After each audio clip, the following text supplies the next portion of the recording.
Hello students, welcome to my channel. So student, जैसा कि आपके बीए थर्ड सेमेस्टर में जो आपका इंग्लिश लिटरेचर है तो उसकी क्लास मेरे चैनल पर स्टार्ट हो गई है, जिसमें मैं आपकी ऑल यूनिट्स को कंप्लीट करवा रही हूँ एक सीक्वेंस में, यानी एकदम सीरियल वाइज से आपको ऑल यूनिट्स मेरे चैनल पर पढ़ने के लिए मिलेंगी। देखिए, जो आपका बीए थर्ड सेमेस्टर में इंग्लिश लिटरेचर है तो उसका आज हम यूनिट नंबर 3 पढ़ने वाले हैं।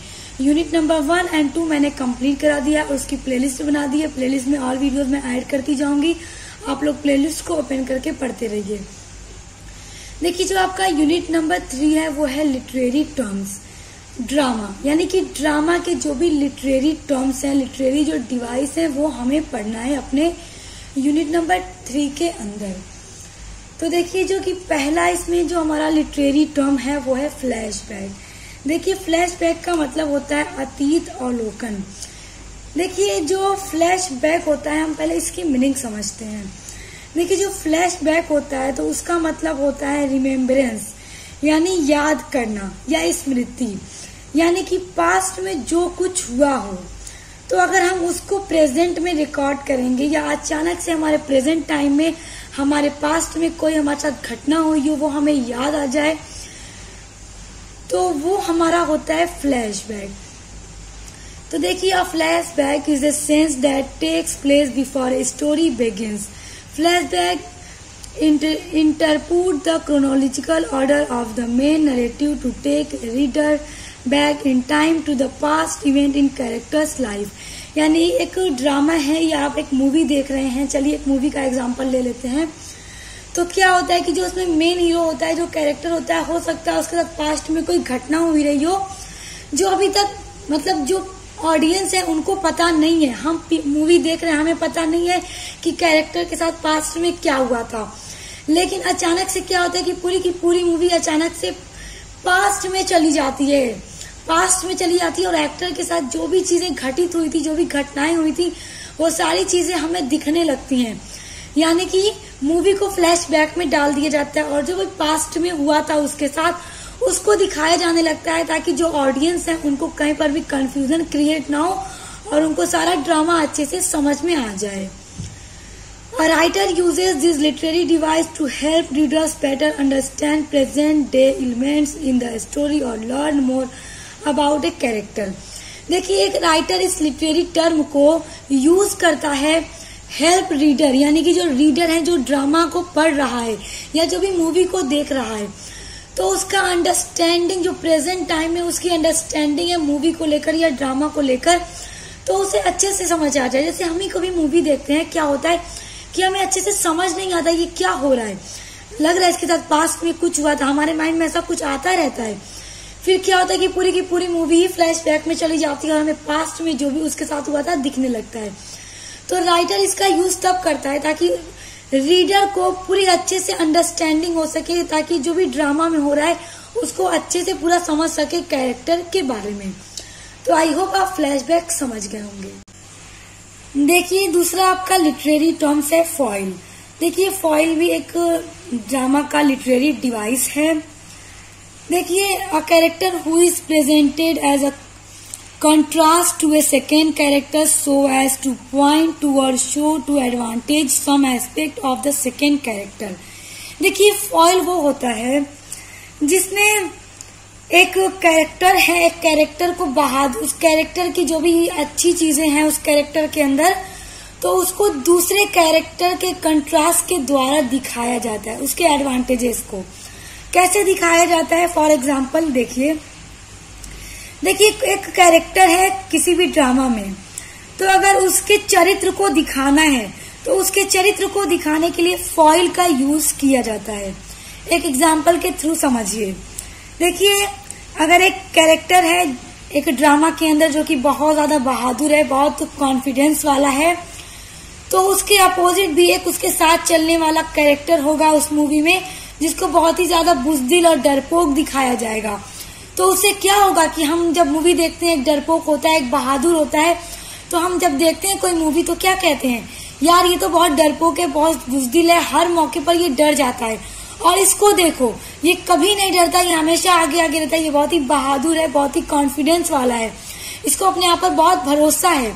तो क्या है कि दूसरे कैरेक्टर के द्वारा उस पहले कैरेक्टर को मतलब उसकी बहादुरी को दिखाया जाता है, उसके अंदर की अच्छाइयों को दिखाया जाता है।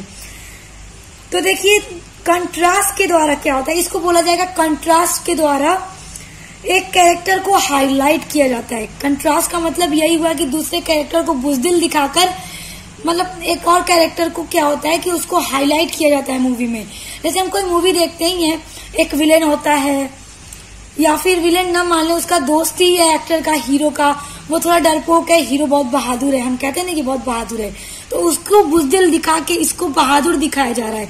अगर दोनों को ही बहादुर दिखाया जाए तो हम कहेंगे यार दोनों में तो बात सेम ही है। तो जो मेन कैरेक्टर होता है ड्रामा में उसके ऊपर उसको हाईलाइट करने के लिए ऐसा किया जाता है, फॉइल का यूज किया जाता है। देखिए आपका तीसरा जो लिटरेरी टर्म्स है वो है फोर शेडोइंग। देखिए फोर शेडोइंग एक लिटरेरी डिवाइस है जिसका यूज ड्रामे में किया जाता है। देखिए फोर शेडोइंग का मतलब होता है पूर्वानुमान, यानी कि पहले से अनुमान लगा लेना किसी भी चीज को लेकर के। देखिए जैसे हम कोई मूवी देख रहे हैं और कोई ऐसा इवेंट आया, कोई ऐसी घटना हुई मूवी के अंदर जिससे हमें क्या होता है कि अंदाजा लग जाता है, एक हिंट मिल जाती है कि हो सकता है आगे थोड़ा ऐसे हो। ऐसा होता है ना हमारे साथ, आपके साथ भी होता होगा। कोई मूवी या ड्रामा देखकर आप सोच लेते होंगे मुझे तो ये देखकर ऐसा लग रहा है कि आगे ऐसे ही होगा, और वैसा ही होता है। यानी कि राइटर क्या है कि थोड़ा सा हिंट दे देता है, तो जो हिंट दे देता है उसी को फोर शेडोइंग कहते हैं। देखिए फोर शेडोइंग का मतलब होता है ना, फोर का मतलब होता है पहले, और शेडोइंग का मतलब क्या होता है परछाई या छाया या झलक, यानी कि पहले से झलक मिल जाना। Foreshadowing is a narrative device in which a story later gives an advance hint, यानी कि एडवांस में हिंट दिया जाता है of what is to come later in the story, यानी कि बाद में स्टोरी में क्या होने वाला है। Foreshadowing often appears at the beginnings of the story। जो foreshadowing है अक्सर जो ड्रामा होता है, जो स्टोरी होती है उसके शुरुआत में दिखाया जाता है, ताकि जो रीडर है, जो ऑडियंस हो, उसको अच्छे से समझ आ सके कि आगे क्या होगा। एंड इट हेल्प्स डेवलप और subvert the audience acceptation about upcoming events. और जो फोर शेडोइंग होता है उससे क्या होता है कि जो ऑडियंस होता है, जो देख रहा है मूवी को या ड्रामा को पढ़ रहा है, तो उसके जो एक्सेप्टेशन होते हैं वो डेवलप हो जाते हैं स्टोरी को लेकर के कि आगे क्या क्या इवेंट्स होने वाले हैं। सिंपल सी लैंग्वेज में बस ये समझ लीजिए कि फोर शेडोइंग वो होता है, हम कोई मूवी देख रहे हैं या ड्रामा पढ़ रहे हैं, उसमें हमें थोड़ा सा हिंट मिल जाती है जिससे हमें पहले से ही अंदाजा लग जाता है कि अब स्टोरी में आगे क्या होने वाला है। देखिए फोर शेडोइंग के कितने टाइप हैं, ये अक्सर एग्जाम में पूछा जाता है, बहुत इंपॉर्टेंट है। देखिए पहला है डायरेक्ट फोर शेडोइंग, इसको कहते हैं ओवर फोर शेडोइंग। दूसरा है इनडायरेक्ट फोर शेडोइंग, इसको कहते हैं कन्वर्ट फोर शेडोइंग। स्टूडेंट्स देखिए यहाँ पर मैं आपसे एक बात कह दूं, बहुत सारी यूनिवर्सिटीज में डिस्क्रिप्टिव पेपर होते हैं, यानी कि थ्योरी लिखनी होती है, और बहुत सारी यूनिवर्सिटीज में एमसीक्यू पैटर्न पर एग्जाम होता है। तो देखिए अगर आप का डिस्क्रिप्टिव पेपर होगा तो आपको जिस तरह से ये मैंने नोट तैयार किया है आप लोगों के लिए, मैंने काफी सिंपल सी लैंग्वेज में, बहुत ही सिंपल से वर्ड में आपके लिए नोट्स तैयार किया है, तो आप इसको नोट डाउन कर लीजिएगा और इसको अच्छे से समझ लीजिए। आपसे एग्जाम में पूछा जाएगा तो आपको ऐसे ही लिखना होगा। और जिनका एमसीक्यू एग्जाम होता है तो उनको डीपली सारी चीजें पढ़नी होंगी, क्योंकि जब तक आप डीपली नहीं पढ़े रहेंगे आप एमसीक्यू वाला एग्जाम में मतलब नंबर कटने के चांसेस हो जाते हैं। तो आप इसको अच्छे से समझे रहिए, क्योंकि एमसीक्यू में भी यहीं से क्वेश्चंस उठा कर दिए जाएंगे। आप इनको समझे रहेंगे तो आपके लिए इजी रहेगा। देखिए उसके बाद है ह्यूब्रिस। ह्यूब्रिस ये एक लिटरेरी डिवाइस है। देखिए ह्यूब्रिस का मतलब होता है अकड़पन, यानी कि एक ड्रामा है जिसमें जो कैरेक्टर है उसके अंदर कुछ ऐसी खूबियां हैं जिसके कारण उसे अपने आप पर बहुत गुरूर हो जाता है, उसके अंदर प्राइड आ जाता है, अपने आप में गुरूर हो जाता है, उसको घमंडी हो जाता है। देखिए जब भी किसी में कोई अच्छी चीजें होती हैं, अच्छी खासियत किसी में होती है, तो उसके अंदर आप देखेंगे कि घमंड आ जाता है। तो वही जो घमंड कैरेक्टर के अंदर आ जाता है, वही एंड में क्या होता है कि स्टोरी के एंड में उसी कैरेक्टर का क्या होता है, डाउनफॉल बन जाता है, यानी कि उसके डाउनफॉल का कारण बन जाता है। क्योंकि देखिए जब भी कोई इंसान के अंदर कोई अच्छी खासियत है, कोई खूबी है, उसको लेकर वो घमंड करने लगेगा तो एंड में क्या होता है कि वो नीचे गिर जाता है, वो डाउन लेवल में चला जाता है, उसके साथ कुछ ना कुछ बुरा जरूर हो जाता है। तो उसी को बोलते हैं ह्यूब्रिस, यानी कि कैरेक्टर के अंदर अगर अकड़पन आ जाए तो एंड में स्टोरी के जाते जाते वो डाउनफॉल हो जाता है, यानी कि उसका जो कैरेक्टर है एकदम डाउन हो जाता है। देखिए अब उसके बाद नेक्स्ट है आपका लिटरेरी डिवाइस हाइपरबेटन। देखिए हाइपरबेटन जो है ये एक लिटरेरी डिवाइस है और फिगर ऑफ स्पीच भी है और बहुत इंपॉर्टेंट है। देखिए आपके एग्जाम में आपसे ना ये अलग अलग से शॉर्ट क्वेश्चन में पूछा जा सकता है और अगर लॉन्ग में पूछा जाएगा तो आपको पूरा पूछा जा सकता है। तो आपको लॉन्ग में 500 वर्ड्स में आंसर लिखना होगा तो आपको ये पूरा लिटरेरी डिवाइसेस लिखने पड़ेंगे। तो जिस तरह मैंने ये आपके लिए नोट तैयार किया है आप इनको नोट डाउन कर लीजिएगा, आपकी ये सारे नोट्स एग्जाम में बहुत हेल्प करेंगे। देखिए हाइपरबेटन का मतलब होता है उलटना, यानी कि शब्दों को उलट देना। जिस तरह हमने एक बार इन्वर्जन पढ़ा था, देखिए a hyperbaton is a figure of speech, ये एक फिगर ऑफ स्पीच है यानी अलंकार है in which the order of words in a sentence or line are rearrange, यानी कि इसमें जो वर्ड्स होता है और जो लाइंस होती है, जो सेंटेंस होती है उसको रीअरेंज कर दिया जाता है, यानी उसको उलट पुलट दिया जाता है। A hyperbaton is used in order to emphasize something specific. देखिए जो हाइपरबेटन है उसका यूज किसी भी विशेष बात पर जोर देने के लिए किया जाता है। The writer uses it intentionally by inverting the natural way clauses and entire sentence are constructed. देखिए स्टूडेंट्स इसमें प्राकृतिक तरीके से क्या किया जाता है कि शब्दों को उलट दिया जाता है। जैसे देखिए अगर हम एग्जाम्पल लें तो जैसे पहले इसको समझ लीजिए कि हाइपरबेटन का मतलब होता है कि शब्दों को उलट देना, यानी उसको इन्वर्जन कर देना। देखिए जैसे कि वर्ब को सब्जेक्ट से पहले रखा जाता है जब हम हाइपरबेटन करते हैं। तो देखिए जैसे एक एग्जाम्पल है शी वॉज स्वीट। देखिए क्या एकदम सही सेंटेंस है, शी वॉज स्वीट। अगर हम इसका हाइपरबेटन कर दें, इसको उलट दें तो क्या हो जाएगा, स्वीट शी वाज, यानी मीठी वह थी, स्वीट शी वाज स्वीट, यानी वो बहुत ही स्वीट थी, बहुत ही मीठी थी, बहुत ही अच्छी थी। बोला जाए ना छोटे बच्चों को हम बोलते हैं बहुत स्वीट है, बहुत क्यूट है। तो इसी तरह अगर हम स्वीट को पहले कर दें, शी वाज बाद में कर दें, ये हमने क्या किया कि शब्दों को उलट दिया है, शब्दों को उल्टा पुल्टा कर दिया है। जैसे मैं बोल दूं कि I am going to my home, तो मैं बोलूं इसको उलट करके my home I am going, मेरे घर मैं जा रहा हूं। देखिए हमने वर्ड्स को उलट दिया है, उसी को हाइपरबेटन कहते हैं।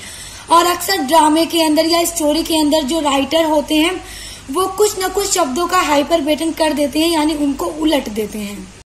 जैसे सुरेश हमने अगर बहुत सी स्टोरी पढ़ी है, अगर आपने भी बहुत सारी स्टोरीज पढ़ी होंगी तो आपने देखा होगा कि कुछ वर्ड्स ऐसे लिखे होते हैं तो आपके मन में ये ख्याल आएगा यार ये तो बुक गलत छप गई, गलत लिख दिया उसने, बुक में गलत प्रिंट हो गई। मगर वो गलत नहीं प्रिंट हुआ रहता है, उसको राइटर क्या कर देता है, हाइपरबेटन कर देता है, शब्दों को उलट देता है, वहां पे हाइपरबेटन फिगर ऑफ स्पीच का यूज कर देता है। जैसे लिखा रहता है कि आई एम गोइंग, फिर आगे लिखा रहेगा शी सेड, उसने कहा, तो यानी वह बोली मैं जा रही हूँ। पहले आप सेंटेंस पूरा आपका खत्म हो जाएगा, आई एम गोइंग यानी मैं जा रहा हूँ, फिर पता चलेगा कि किसने कहा, मतलब मोहन ने कहा, राम ने कहा, किसने कहा। तो इस तरह से शब्दों को मतलब जो पोएट है या फिर जो राइटर है वो उसको उलट पुलट देता है। तो आप याद रखिएगा ये लिटरेरी डिवाइस बहुत इंपॉर्टेंट है और अक्सर एग्जाम में पूछा जाता है। अब देखिए आपका नेक्स्ट जो लिटरेरी डिवाइस है वो है मोटिव। देखिए मोटिव का मतलब होता है चित्र या डिजाइन करना। देखिए पहले इसको देख लेते हैं। Motive is a distinctive features or idea that recurs across a story. Often it helps develop other narrative elements such as theme और mood। देखिए ये जो मोटिव होता है स्टूडेंट्स, किसी भी लिटरेरी वर्क को उसमें रिपीट होने वाला जो आइडिया या फिर जो भी सब्जेक्ट हो उसको मोटिव कहते हैं। और देखिए ये हेल्प करता है डेवलप करने में, यानी कि ड्रामे के अंदर, किसी स्टोरी के अंदर जो भी उसके नरेटिव एलिमेंट्स हैं, जो भी उसकी थीम है यानी विषय वस्तु है या फिर मूड है, उसको डेवलप करने में मोटिव पूरी हेल्प करता है। अ narrative motive can be created through the use of imagery, structural components, language and other elements through out literature. देखिए इससे क्या होगा ना कि चित्र खींचा जाता है, डिजाइन बनाया जाता है। और इसमें देखिए इस टर्म का यूज लिटरेरी वर्क्स में थीम या सब्जेक्ट के रूप में किया जाता है। यानी कि जो भी लिटरेरी वर्क्स में थीम होता है या जो सब्जेक्ट होता है तो उसमें मोटिव का यूज किया जाता है एज अ सब्जेक्ट या थीम के रूप में। जैसे देखिए कोई नॉवेल हो या कोई ड्रामा या फिर कोई स्टोरी हो, उसमें जो सेंट्रल पॉइंट होता है या उस स्टोरी का जो भी थीम होता है वो मोटिव कहलाता है। देखिए अगर सिंपल सी लैंग्वेज में इसको समझा जाए, इसको कहा जाए तो देखिए कोई भी ड्रामा या स्टोरी है, उसकी जो भी थीम होती है, जो विषय वस्तु होती है, उसका जो सब्जेक्ट होता है, यानी कि राइटर क्या करता है, उसका चित्र खींचता है पूरी स्टोरी में। वो सोचता है उसे किस तरह से लिखना है। देखिए किसी भी स्टोरी को लिखने से पहले राइटर क्या करता है, एक पैटर्न तैयार करता है कि उसे किस तरह से लिखना है, क्या थीम रखना है, क्या इसका सब्जेक्ट होगा, तो वही मोटिव कहलाता है। और देखिए बिना मोटिव के कोई भी स्टोरी नहीं लिखी जाती। पहले मोटिव होता है कि क्या थीम होगा, उसके बाद ही राइटर क्या करता है, लिखना शुरू करता है। देखिए 7वां है नेमेसिस। नेमेसिस का मतलब होता है दंड देना, यानी पनिशमेंट देना। देखिए ये भी बहुत इंपॉर्टेंट लिटरेरी डिवाइस है। और देखिए इसका यूज कब किया जाता है, देखिए समझ लीजिए पहले इसको। जैसे देखिए इसका मतलब होता है दंड देना। जैसे कि कोई स्टोरी है, उसमें 2 कैरेक्टर दिखाए जाते हैं, इसमें 2 कैरेक्टर का कंपैरिजन किया जाता है। देखिए उसमें एक कैरेक्टर जो गुड होता है, जिसका कैरेक्टर अच्छा होता है, और एक कैरेक्टर होता है जो कि गलत होता है, एविल होता है, जिसकी हरकतें अच्छी नहीं होती, दुष्ट होता है समझ लीजिए। तो उसको क्या होता है कि जो गॉडेस होती है वो पनिशमेंट देती है, और जो गुड, जिसका कैरेक्टर गुड होता है, यानी 2 कैरेक्टर को इसमें ड्रामे के अंदर क्या किया जाता है कि दोनों का कंपैरिजन किया जाता है। एक कैरेक्टर ऐसा होगा जिसका कैरेक्टर बहुत अच्छा होगा, दूसरा कैरेक्टर ऐसा होगा जिसका कैरेक्टर बिल्कुल भी अच्छा नहीं होगा, वो बिल्कुल दुष्ट होगा। तो जो गॉडेस होती है वो उसको पनिशमेंट देगी, और जो गुड कैरेक्टर वाला होगा उसको रिवार्ड दिया जाता है। यानी कि दोनों के बीच में कंपैरिजन दिखाया जाता है। और जो एविल होता है, एविल कैरेक्टर को नेमेसिस यानी कि पनिशमेंट दिया जाता है। देखिए a nemesis is a someone or something the main character in opposed and any fighting back against. यानी 2 कैरेक्टर इसमें होते हैं। This could be someone who has the traditional features of an antagonist or something that plagues their life no matter what they do. देखिए a character's nemesis is not only his enemy. यानी कि 2 character होते हैं तो उसमें एक उसका enemy होता है, और जो इनेमी होता है यानी जो शत्रु होता है, दुश्मन होता है अच्छे कैरेक्टर का, वो सिर्फ उसका शत्रु ही नहीं होता but he is number 1 enemy. यानी कि उसका सबसे बड़ा नंबर 1 का दुश्मन होता है। जिसको कहा है ना कि मैं उसकी नंबर 1 की शत्रु हूँ, तो उसी तरह की वो उसका नंबर 1 का शत्रु होता है, एकदम सबसे ज्यादा उसका दुश्मन होता है, नंबर 1 पर उसका दुश्मन होता है। It's possible to have several different type of conflict in a story and multiple antagonists। देखिए इसमें जो भी आप समझ लीजिए, बस इतना समझ लीजिए, आपको इतना समझ लेना है कि स्टोरी में 2 कैरेक्टर होते हैं, एक अच्छा और एक बुरा। तो बुरे कैरेक्टर वाले को, एविल कैरेक्टर वाले को गॉडेस जो है वो नेमेसिस करती है। नेमेसिस का मतलब होता है दंड देना या पनिशमेंट देना, तो उसको पनिशमेंट दिया जाता है। और जो अच्छा कैरेक्टर वाला है उसको रिवार्ड दिया जाता है, यानी उसको इनाम दिया जाता है। अब देखिए आपका 8वां इसमें जो लिटरेरी डिवाइस है या फिर लिटरेरी टर्म कहिए या डिवाइस, बात एक ही है, वो है पेरीफ्रेसिस। देखिए पेरीफ्रेसिस का मतलब होता है वाक्य का विस्तार करना। वाक्य का मतलब शब्द का विस्तार करना, विस्तार का मतलब बड़ा करना। यानी कि अगर हमें कोई बात कहनी है किसी से या फिर लिखना है या समझ लीजिए कहना है किसी से, तो हम उसको छोटे से शब्दों में कह सकते हैं, मगर हम छोटे से शब्दों में न कहकर उसको बड़ा कह दें। जैसे मान लीजिए हम कह दें ही डाइड, वो मर चुका है। हम कहें ही पास्ड अवे, वो मर चुका है। ही डाइड में हमने सिर्फ 2 शब्दों का यूज करना था, ही पास्ड अवे में हमें 3 वर्ड्स का यूज करना पड़ा। यानी कि शब्दों का विस्तार कर देना। जिसका काम 1 से 2 शब्दों में चल जाए उसको हम और थोड़ा बड़ा बनाकर कहते हैं, उसको पेरीफ्रेसिस कहा जाता है। और जो राइटर्स या पोएट होते हैं वो अक्सर अपने वर्क्स में इसका यूज करते हैं, इस डिवाइस का यूज करते हैं। यानी कि जब राइटर को एकदम डायरेक्टली बात नहीं करना होता है, घुमाकर बात करना होता है, तब वहां पे वो पेरीफ्रेसिस का यूज करते हैं, यानी कि शब्दों को बढ़ा चढ़ा कर यूज करते हैं। छोटे से शब्दों का काम चल जाएगा मगर फिर भी उसको बढ़ा देते हैं। आइए अब देख लेते हैं। Periphrasis originates from the Greek word periphrazein. देखिए जो पेरीफ्रेसिस शब्द है उसकी उत्पत्ति हुई है ग्रीक शब्द से जो कि है पेरीफ्रेजन, विच मीन्स टॉकिंग अराउंड। देखिए पेरीफ्रेजन का मतलब होता है टॉकिंग अराउंड, यानी घुमाकर बात करना, बात को बढ़ा चढ़ाकर करना। Paraphrasis is a both grammatical principle and manner of speaking that uses more words than one words. देखिए जो पैराफ्रेसिस है वो बोथ ग्रामेटिकल प्रिंसिपल है, यानी एक ग्रामर का ही एक सिद्धांत है, और मैनर ऑफ स्पीकिंग यानी बात करने का एक मैनर है, दैट यूजेस मोर वर्ड्स जिसमें यूज किया जाता है, मोर का मतलब अधिक, वर्ड्स का मतलब शब्दों को, देन वन वर्ड्स, देन का मतलब कि दो शब्दों का यूज किया जाता है एक शब्द के स्थान पर।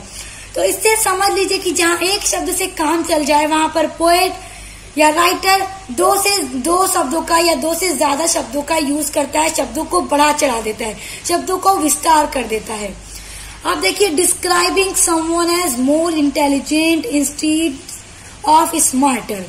डिस्क्राइबिंग का मतलब अगर हमें वर्णन करना है समवन, किसी को अगर हमें कहना है मोर इंटेलिजेंट, यानी अगर हमने किसी को कहा कि बहुत अधिक बुद्धिमान है, इंस्टीड ऑफ स्मार्टर, इंस्टीड का मतलब होता है बजाय, यानी कि स्मार्टर का मतलब भी अगर हम किसी को कहते हैं वो बहुत स्मार्ट है, कहते स्मार्ट है, ही इज स्मार्ट, वो बहुत स्मार्ट है, तो इसमें ये भी हो जाएगा कि वो बुद्धिमान है।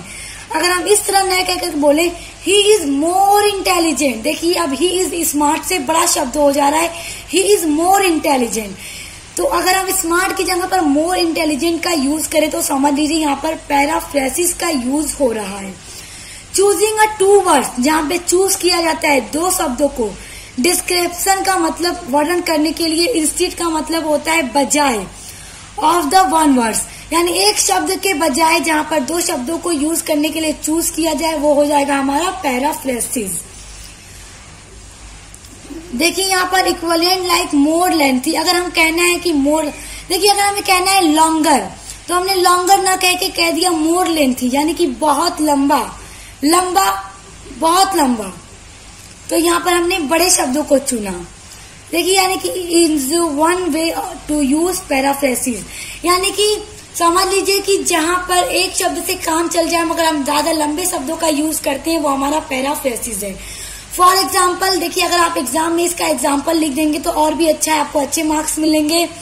जैसे a person might not know और रिमेम्बर, एक पर्सन को याद नहीं आ रहा या फिर वो जान नहीं रहा द वर्ड फॉर बी, मधुमक्खी। मधुमक्खी कौन है? जो शहद देती है, जो हमें हनी प्रोवाइड करती है। तो अगर अचानक हमें याद ना आए बी, तो हम कह सकते हैं इन अ डिफरेंट लैंग्वेज, हम एक अलग शब्द में कह सकते हैं एंड इंस्टीड से, यानी कि बी कहने के स्थान पर हम कह सकते हैं a yellow and black thing that makes money. जो मधुमक्खी है वो पीले और काले कलर की होती है, तो हम कह सकते हैं काले और पीले कलर की एक चीज है छोटी सी जो बनाती है शहद।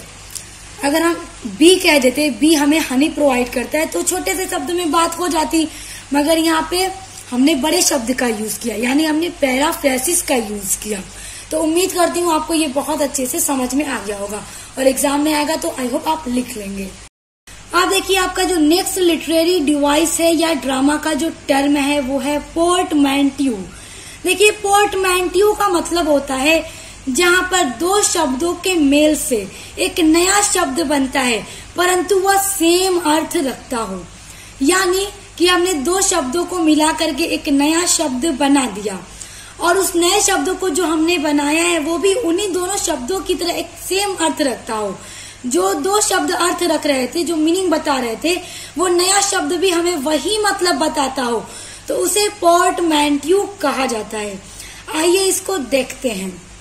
The word portmanteau comes from French word to carry and cloak. जो पोर्टमैंट्यू शब्द है वो आया है फ्रेंच भाषा के शब्द से टू कैरी एंड क्लॉक से।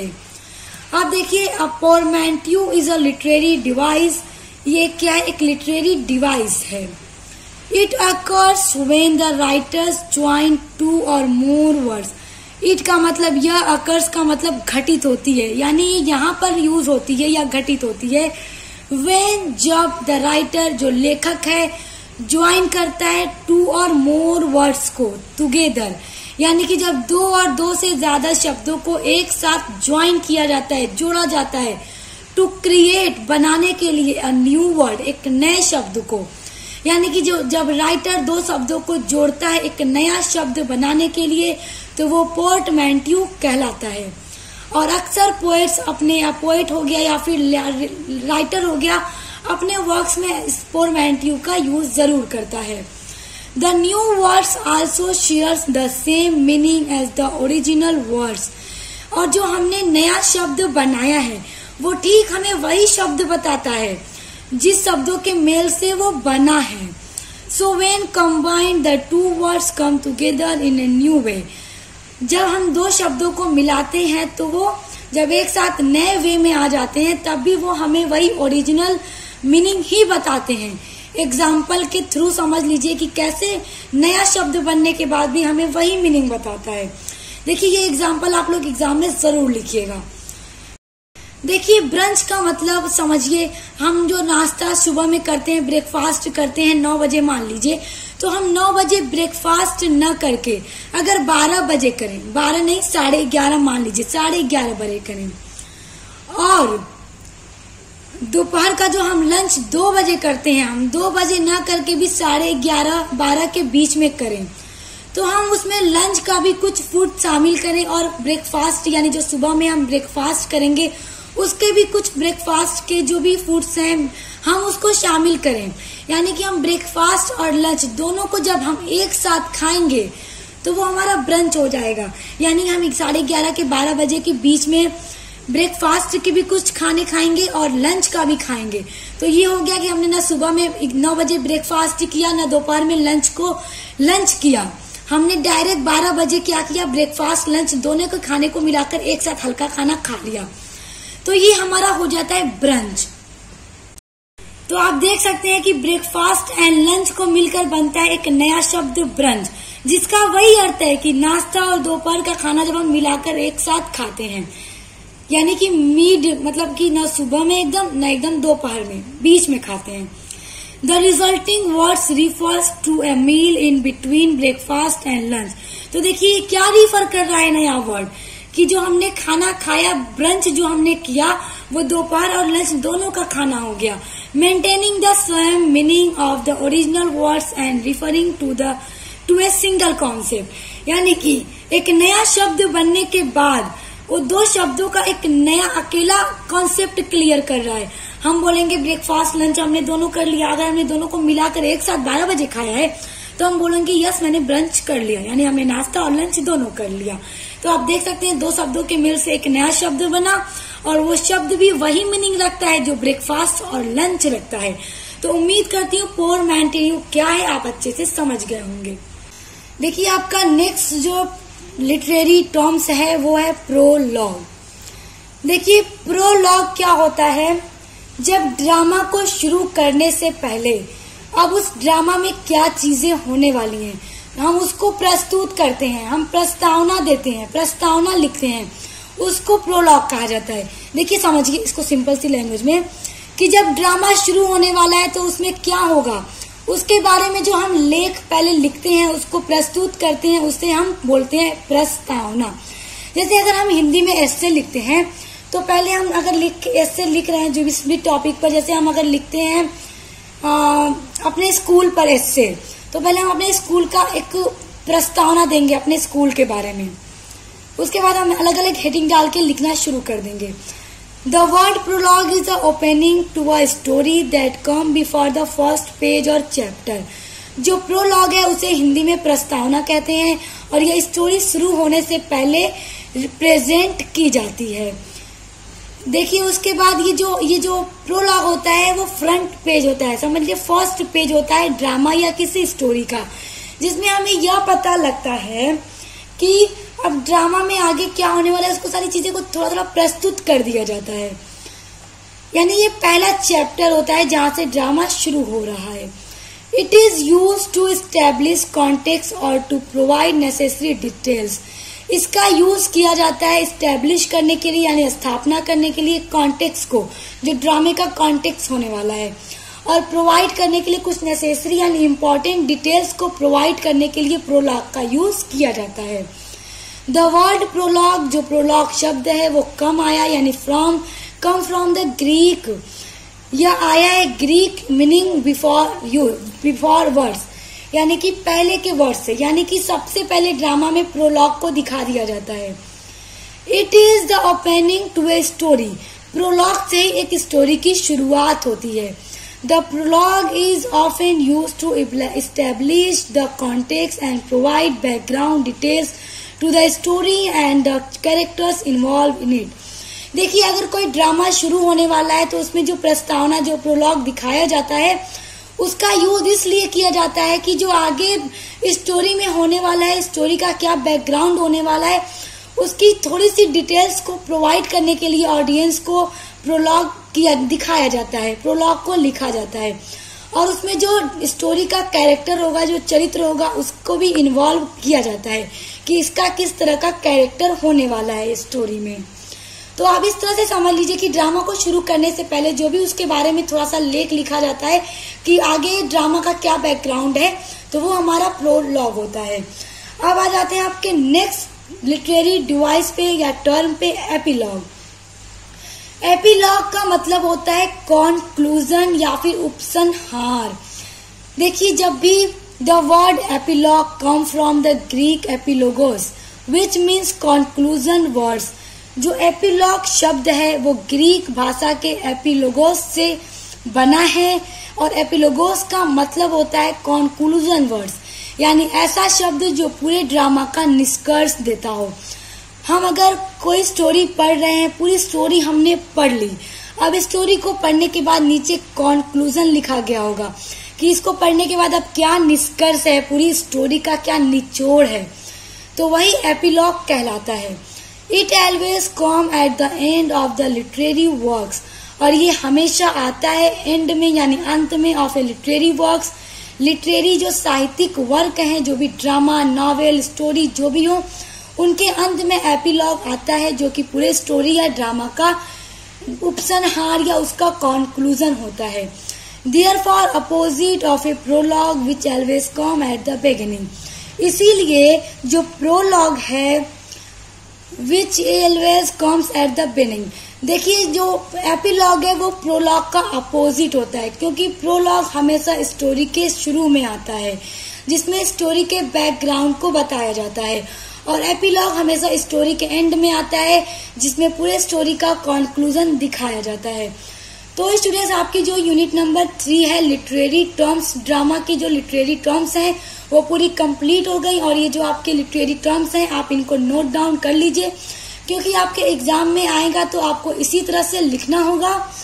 तो उम्मीद करती हूँ आज का वीडियो आपको बहुत अच्छे से समझ में आ गया होगा। समझ में आ गया तो वीडियो को लाइक, कमेंट, शेयर करके चैनल को सब्सक्राइब कर लीजिएगा, क्योंकि आपको मेरे चैनल पर अपने बीएस से रिलेटेड सभी सब्जेक्ट की ऑल यूनिट्स पढ़ने के लिए मिलेंगी। तो अब मिलते हैं नेक्स्ट वीडियो के साथ।